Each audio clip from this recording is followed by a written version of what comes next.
Hola, en este vídeo vemos algunos conceptos importantes de los temas 6, 7, 10 y 11 de las oposiciones a profesor de economía de secundaria, principalmente desde el punto de vista de la parte práctica. Comenzamos con el modelo de la frontera de posibilidades de producción, o FPP, que como ya sabemos nos dice o nos muestra la cantidad máxima de bienes que puede producir una economía con unos recursos y tecnología dados.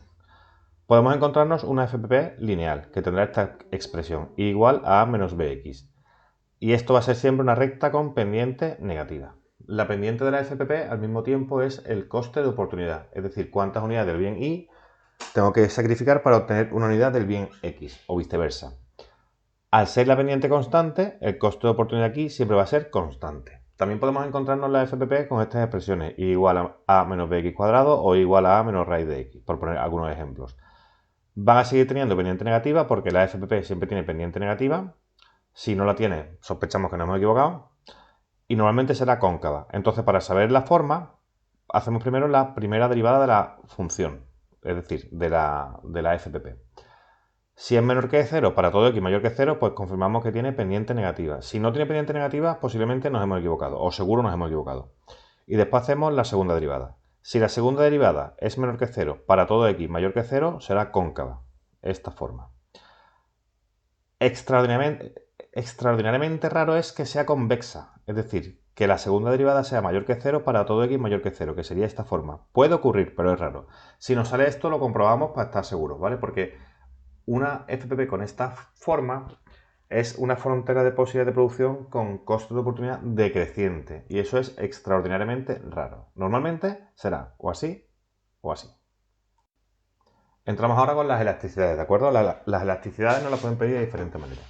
En primer lugar, si conocemos la función de demanda, pues serían variaciones infinitesimales y la calcularíamos como la derivada de la función de demanda respecto al precio multiplicado por el precio y la cantidad demandada a este precio.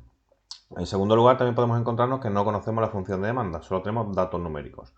Pues lo calcularíamos por los incrementos de precio y demanda multiplicado por el precio y la cantidad demandada. Y por último nos pueden pedir la elasticidad arco o del punto medio, y es que nos dan datos iniciales y datos finales, es decir, el precio 3 se demanda 10 y el precio 5 se demanda 7. Y se calcularía utilizando esta fórmula u otra similar que tenéis en la relación de ejercicios, ¿vale?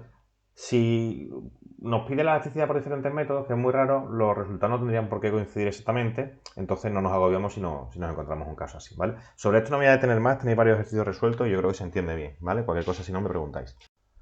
Vamos a ver ahora un ejemplo de elasticidad a precio, renta y cruzada.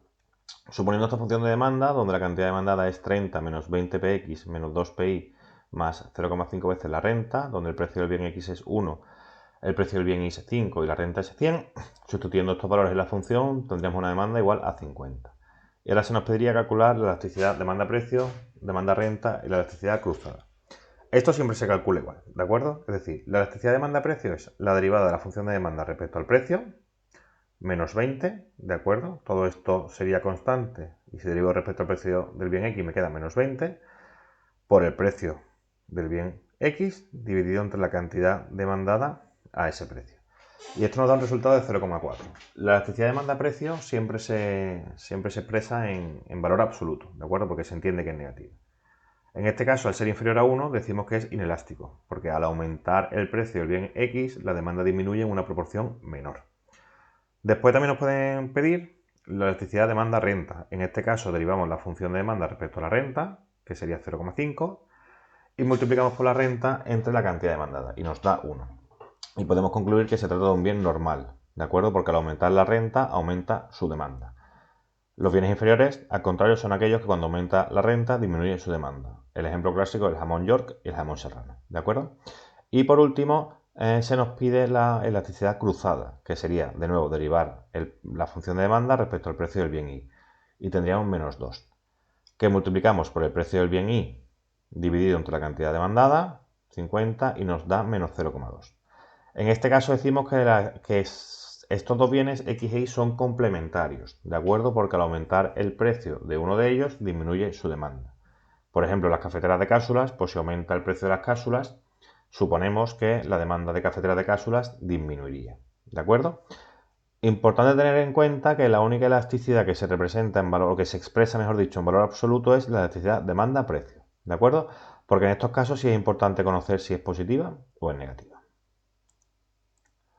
Entramos ahora con el tema 11 de equilibrio del consumidor y tratamos algunos conceptos, ¿de acuerdo?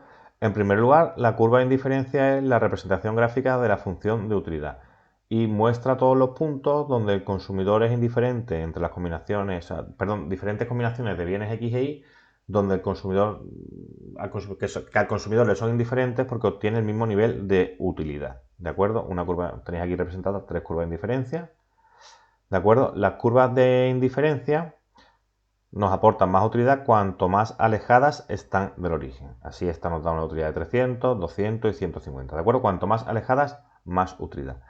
Y normalmente nos encontraremos funciones de utilidad tipo Cobb-Douglas, que tienen esta expresión. ¿De acuerdo? A por x elevado a alfa por y elevado a beta. Ejemplo, 3x cuadrado y cubo. ¿Vale? Por decir algo. Es importante que conozcamos, para resolver estos ejercicios, qué es la relación marginal de sustitución. En primer lugar es la pendiente de las curvas de indiferencia. Son al mismo tiempo las unidades del bien y que estamos dispuestos a intercambiar por el bien x. Tienen pendiente negativa. Y analíticamente es el cociente de las derivadas de la función de utilidad respecto a cada uno de los bienes. O lo que es lo mismo, la utilidad marginal del bien x entre la utilidad marginal del bien y. ¿Vale? Si yo derivo la función de utilidad respecto al bien x, tengo su utilidad marginal. Y si la derivo respecto al bien y, tengo la utilidad marginal del bien y. También es importante que conozcamos el concepto de restricción presupuestaria, que nos da el poder adquisitivo del consumidor. Y se expresa de esta manera, ¿de acuerdo? Precio de x por el bien x más precio de y por el bien y igual a la renta, ¿vale? Es decir, o menor o igual a la renta. Las cantidades máximas de bienes X e Y que el consumidor puede comprar con la renta de la que dispone. Y es una línea recta dependiente precio de X entre precio de Y. Y sería esta línea que tenéis aquí, la que va del 20 al 40. ¿De acuerdo? El consumidor alcanza el equilibrio cuando alcanza la curva de indiferencia más lejana dado su nivel de renta, que sería este punto de aquí. Si nos fijamos en este punto, la curva de indiferencia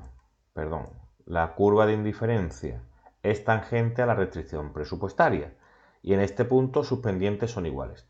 Hemos dicho antes que la pendiente de la curva de indiferencia es la relación marginal de sustitución, es decir, la utilidad marginal de x entre la utilidad marginal de y. Y la pendiente de la restricción presupuestaria es precio de x entre precio de y, por lo que tenemos que igualarlos, ¿de acuerdo? El equilibrio del consumidor se da cuando la relación marginal de sustitución es igual al precio de x entre el precio de y. Y con esto termino esta presentación, ¿vale? Con estos conceptos que son importantes y básicos para la resolución de los ejercicios de este tema, ¿vale? Os miráis los ejercicios y en la siguiente sesión pues me preguntáis todas las dudas y comentamos lo que haga falta, ¿de acuerdo? Venga, mucho ánimo.